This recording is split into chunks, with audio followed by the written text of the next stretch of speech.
स्वागत छ हाम्रो युट्युब च्यानल ज्ञान चौतारीमा।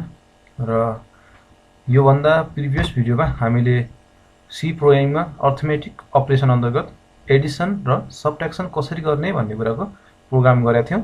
र आजको यो भिडियोमा हामी डिस्कस गर्नेछौं मल्टिप्लिकेसन र डिभिजन अर्थमेटिक अपरेसन भित्रकै हाम्रो मल्टिप्लिकेसन र डिभिजन कसरी गर्ने।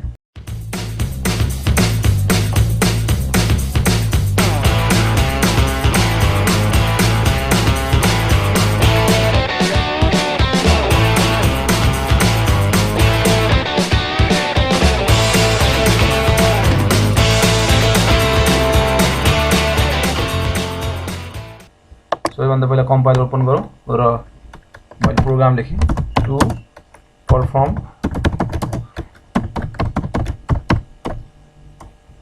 Multiplication and division using C programming. पहिला हेडर फाइल लेखौँ। सबैभन्दा पहिला include stdio.h include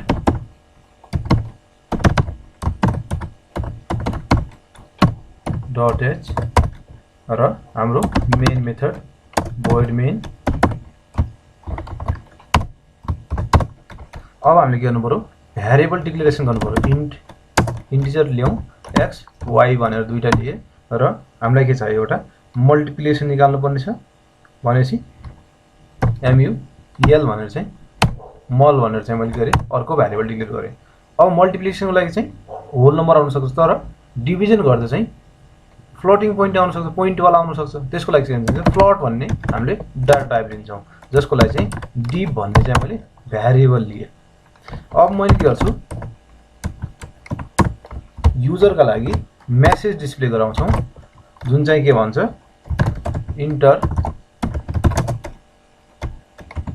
to integer भनेर चाहिँ मैले के गरेँ, एउटा मेसेज डिस्प्ले गराइदिन्छु युजरका लागि। र त्यसले युजरले के गर्छ, अब दुईटा नम्बर प्रेस गर्छ। त्यो दुईटा नम्बर चाहिँ हाम्रो के गर्नु पर्यो, रिड गर्नु पर्यो। स्क्यान एफ के गर्नु पर्यो, डाटा टाइप हाम्रो के छ, दुईटै नम्बर कलेक्ट गर्नलाई एक्स र वाई भन्ने ल्याएको छ भनेपछि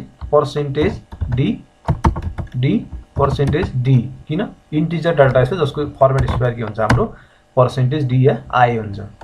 अब के गर्नु पर्यो, एड्रेस फिक्सिङ गर्नु पर्यो। एड्रेस फिक्सिङ गर्नको लागि हाम्रो $x $% के हुन्छ y। अब के गर्नु पर्यो, हामीले के गर्यौँ, युजरलाई इनपुट मागिसक्यौँ, इनपुट रिड पनि भइसक्यो सिस्टमले। अब के गर्नु पर्यो, हाम्रो क्याल्कुलेसन गर्नु पर्यो, जुन चाहिँ के mul भन्ने हाम्रो भ्यारिएबल डिक्लेयर गरेको छ हामीले। त्यो भ्यारिएबललाई चाहिँ अब यहाँ इनिसियलाइजेसन गर्नु पर्यो। मल्टिपल इक्वल टु के गर्नु पर्यो, x जुन छ x इन्टु y हुनु पर्यो। यति गर्यो भने के हुन्छ, x र y को भ्यालु इन्टु भएर चाहिँ mul ले चाहिँ स्टोर गर्छ। अर्को चाहिँ के हुन्छ, डिभ भन्ने भ्यालु छ हाम्रो, डिभलाई चाहिँ के गर्नु पर्यो, अब डिभ इक्वल टु चाहिँ x divide by y, x divide by y गरिदिउँ। अब दुईटैको भ्यालु प्रिन्ट गर्नु पर्यो, प्रिन्ट f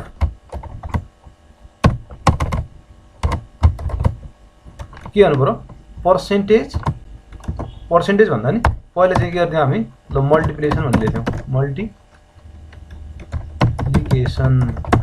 इक्वल टु चाहिँ के आउनु पर्यो, भ्यालु पर्सेन्टेज डी आउनु पर्यो हो।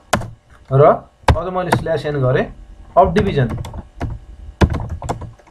डिभिजनमा चाहिँ इक्वल टु के आउनु पर्यो, पर्सेन्टेज एफ आउनु पर्यो, किन फ्लोट भन्ने डाटा टाइप छ। mul को चाहिँ इन्टिजर छ अनि डिभको चाहिँ फ्लोट छ, त्यही भएर एफ हुन्छ।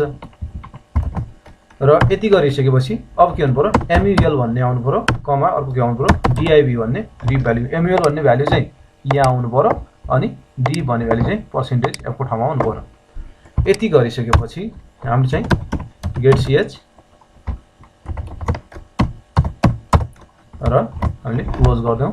यसलाई कम्पाइल गरौँ, एरर छैन, राइट छ। ल अब यसलाई रन गरौँ। इन्टिजर